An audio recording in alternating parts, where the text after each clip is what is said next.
শুভেচ্ছা এবং অভিনন্দন। আজকে আমরা পঞ্চম শ্রেণীর 61 পৃষ্ঠার 4 নম্বর অঙ্কটা করব। অধ্যায়টা হচ্ছে ভগ্নাংশ। ভগ্নাংশ খুবই গুরুত্বপূর্ণ একটা অধ্যায়। শুধু যে ক্লাস 5 এ আছে বিষয়টা এরকম না, 4 থেকে শুরু হয়, 3 থেকে টুকটাক আর 4 থেকে কমপ্লিটলি শুরু, একেবারে সারা জীবন। সারাটা জীবন আপনাকে এই ভগ্নাংশ অঙ্ক করতেই হবে, হয় ক্লাস 5 এ, না হয় 6 এ, না হয় 7 8 9 10। সারা জীবন আপনি যদি লেখাপড়া করেন এই অধ্যায়ের সম্বন্ধে আপনাকে ভালো করে জানতে এবং বুঝতেই হবে। সো আমরা আজকে ভগ্নাংশের একটা অঙ্ক করব।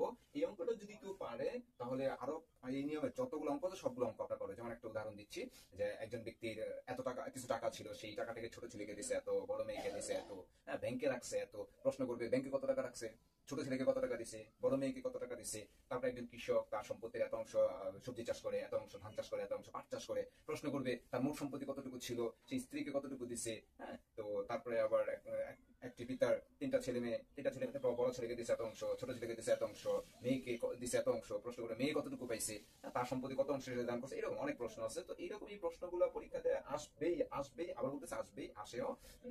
তো এই অধ্যায়টা থেকে এই অঙ্কটা আমরা এখন করবো। খুব ভালো করে বুঝতে হবে। যদি ভালো করে বুঝি তাহলে এই প্যাটার্নের অঙ্কগুলো সবগুলোই আমরা পারবো। ওকে, তাহলে আসুন শুরু করি। প্রশ্ন করতেছি কি, এই অধ্যায়টা থেকে একটু অবজেক্টিভ যেহেতু আসে, অবজেক্টিভ গুলো কোন কোন জিনিসগুলো জানতে হবে সেগুলোর জন্য কিছু হিডেন দিচ্ছি। এগুলো অবশ্যই জানতে হবে। যদি কেউ জানে ওকে ফাইন, কারণ এগুলো বলতে গেলে ক্লাসটা অনেক বড় হয়ে যাবে। সেই জন্য আমি এগুলো নিয়ে কথা বলতেছি না, আমি শুধু বলতেছি যে হিডেন দিয়ে দিচ্ছি। এগুলো যদি কেউ না জানে কমেন্টে জানাবো, আমি অবশ্যই এগুলো বলে দেবো। যেমন ভগ্নাংশ কাকে বলে, ভগ্নাংশ কত প্রকার, কি কি মাস্ট বি জানতে হবে, এবং কোন কোন জিনিসগুলো ভগ্নাংশ হয়, যেমন হরলব কি, ঠিক আছে, বিপরীত ভগ্নাংশ কি।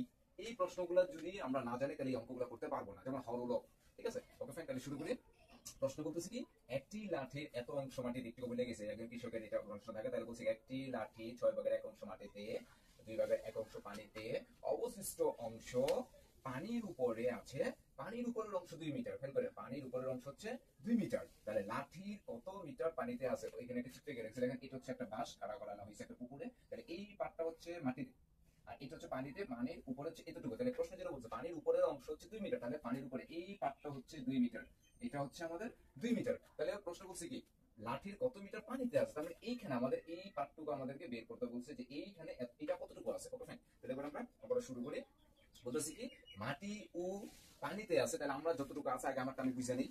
এখানে যেটা নাই সেটা তো নাই, যেটা আছে সেটা আগে আমরা বুঝে নিই। প্রশ্ন কি দেওয়া আছে, বলছে যে লাঠির এত অংশ মাটিতে, তাহলে 6 ভাগের 1 অংশ হচ্ছে, এটা হচ্ছে মাটিতে, এটা হচ্ছে পানিতে। তাহলে এই দুইটাকে আগে আমরা যোগ করি, আগে দেখি কতটুকু আছে, তারপর তো বাকিটা, ঠিক আছে। কারণ যার কেউ নেই তার আল্লাহ আছে। তো আমাদের যতটুকু আছে ততটুকু আমরা বুঝি, এরপর আমরা আল্লাহ তাআলাকে আগে ডাকবো, পরে ডাকবো, এরপরে সবকিছু বলতে পারবো যে আল্লাহ আমরা সবগুলো করছি, এবার তোমার হাতে ফাইসালা। কারণ ফাইসালার উপর থেকে তো আমাদের যেটা আছে সেটা আমরা আগে বুঝে নিই। তাহলে এখানে আছে কিন্তু এত অংশ মাটিতে আছে, এত অংশ পানিতে আছে। তাহলে এই দুটো আমরা যোগ করবো, 1/6, এই যে 1/6, 1/2, 1/2, এটা আমরা প্রশ্ন থেকে লিখলাম। এইবার যেটা করবো সেটা মাথায় রাখতে হবে সারা জীবন। নিচে উপরে অত ভগ্নাংশ যোগ এবং বিয়োগ যদি থাকে, যোগ এবং বিয়োগ, ভগ্নাংশের যোগ বিয়োগ থাকলে সবসময় লসাগু করতে হয়। একেবারে মুখস্থ এটা, অঙ্ক বোঝাবুঝি দেখার কিছু নাই।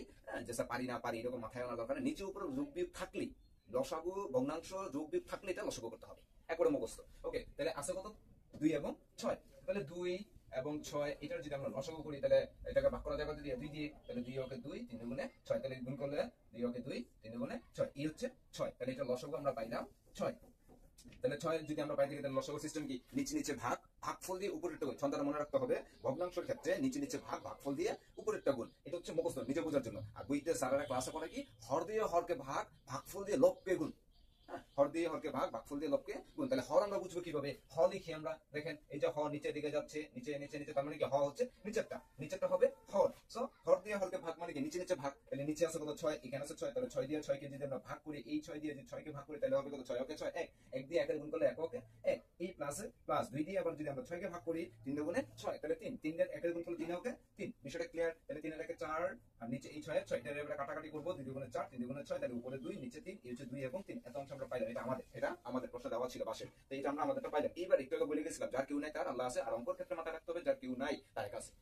প্র্যাকটিক্যালি আমরা বলবো যার কেউ নাই তার আল্লাহ আছে, আর অঙ্কের ক্ষেত্রে বলবো কি যার কিছু নাই তার এক আছে। সেজন্য আমরা ধরে নেবো কি, যে মনে করি লাঠির সম্পূর্ণ দৈর্ঘ্য 1 অংশ, মনে করি লাঠির সম্পূর্ণ দৈর্ঘ্য হচ্ছে 1 অংশ। এবার 1 থেকে যেটা আমাদের কাছে যেটা আমরা পাইছি সেটা বাদ দেবো, 1 থেকে এই অংশটা আমরা বাদ দেবো। যেটা পানির উপরে আছে, পানির উপরে কত রয়েছে সেটা আমরা বের করে নিই। তাহলে 1 থেকে এটা যদি আমরা বাদ দেই তাহলে দেখো সেম আগের মতো, এই অঙ্কটার মতো আমরা নিচে কেউ নাই, কিছু না থাকলে আগে বলছে 1 আছে। তাহলে 1, 1 দিয়ে যদি আমরা 3 এর লসাগু করি, 1 এবং 3, তাহলে 3 যেহেতু আছে 3 ওকে 3, 1 এর 1, ঠিক আছে।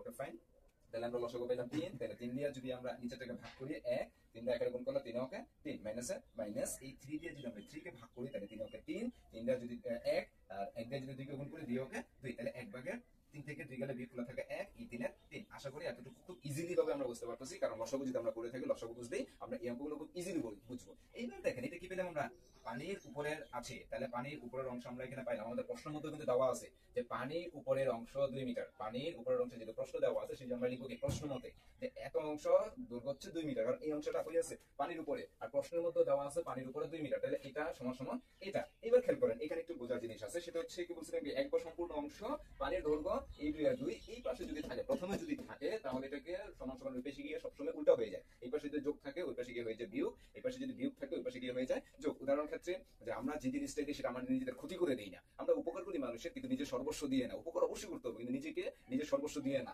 উপকার আমরা অবশ্যই করতাম, মানে এই পাশ থেকে আমরা ওই পাশে নিয়ে যাচ্ছি, ও এই পাশের জায়গা অবশ্যই দেবে, কিন্তু নিজেকে জলাঞ্জলি দিয়ে না। এই জন্য এই দুই ঠিক থাকবে। ও বলবে কিছু শর্ত দেবে, তুমি আমার এখানে আসতে পারো, কিন্তু তোমাকে চেঞ্জ করে আসতে হবে, কারণ একটা মানুষ অনেকটা জায়গায় কেন জানি চেঞ্জ করার জন্য ভুল করলে অনেকটা জায়গায় যায়। তো এই পাশ থেকে যখন আপনি এই পাশে যাবেন তখন অবশ্যই তার চিহ্নটা অবস্থানটা চেঞ্জ করে রেখে যেতে হবে। যেমন এখানে ছিল, এখানে যেটা আসবে সেটা এখানে এসে উল্টা হয়ে যাবে, ঠিক আছে? এই জন্য 3 ছিল নিচে, 3 চলে যাবে উপরে, 1 ছিল উপরে, 1 চলে আসবে নিচে। এই কাজটা যদি কেউ এইভাবে করে ভাগ চিহ্ন দিয়ে করে সেটাও হবে, যদি ডাইরেক্ট এই লাইনটা লেখে সেটাও হবে। তবে আমি এই লাইনটা লেখার পক্ষে, আমি এই লাইনটা নিবো, তাহলে আমাদের বুঝতে সুবিধা, কারণ এই কাজটা সারা জীবন করতে হয়। তাহলে এখানে কি করবো, নিচেরটা উপরে, উপরেরটা নিচে, তাহলে 3 চলে যাবে উপরে, আর 1 উপরে ছিল 1 চলে আসবে নিচে। এখন বলতে পারেন স্যার এখানে তো 1, এখানে 1 আছে, অন্য কিছু থাকতে পারতো, 5 6 7 8 9 10 যেকোনো কিছু থাকতে পারতো, সেক্ষেত্রে একটু ভেজালটা হয়ে যায়। সেজন্য মাথায় রাখতে হবে এখানে এসে উপরেটা নিচে, নিচেরটা উপরে। তাহলে এই 2 আর 2, এখানে 3 ছিল উপরে নিচে, এই 3 চলে যাবে উপরে, 1 ছিল উপরে, এই 1 চলে আসবে নিচে। এরপরে এখানে দেখেন আমাদের প্রশ্নের মধ্যে দেওয়া ছিল হাফ অংশ, এই যে হাফ অংশ পানিতে, হাফ অংশ পানিতে। তাহলে এই হাফ অংশ পানিতে থাকার জন্য এইখানে কোনো কিছু না, তাহলে এটা আমরা করলাম এই 2 নিচে, এই 2 নিচে, এই 1, এই 1। এবার আমরা করবো কাটাকাটি, ঠিক আছে? এই 1 কাটা, এই 2 কাটা, রইল 3, এই হচ্ছে 3 মিটার, উত্তর হচ্ছে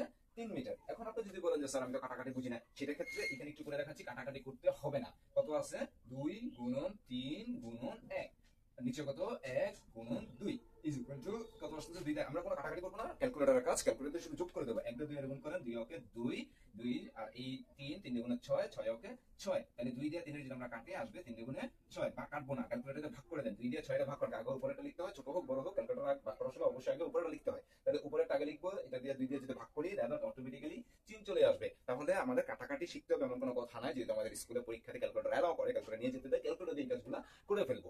আশা করি যে অঙ্কটা বোঝাতে পারছি। আর এখানে এসে চিত্রটা যদি না বুঝি, চিত্রটা একটু খেয়াল করলেই মোটামুটি অনেকটা বোঝা যাবে, ঠিক আছে? আর এই অঙ্কগুলো অবশ্যই লাগে, এগুলো করতেই হবে, ঠিক আছে? যদি তারপরেও যদি কিছু না বোঝা থাকে সেখানে অবশ্যই কমেন্টে জানাবা, আমি অবশ্যই আনসারগুলো দিয়ে দেবো। যদি না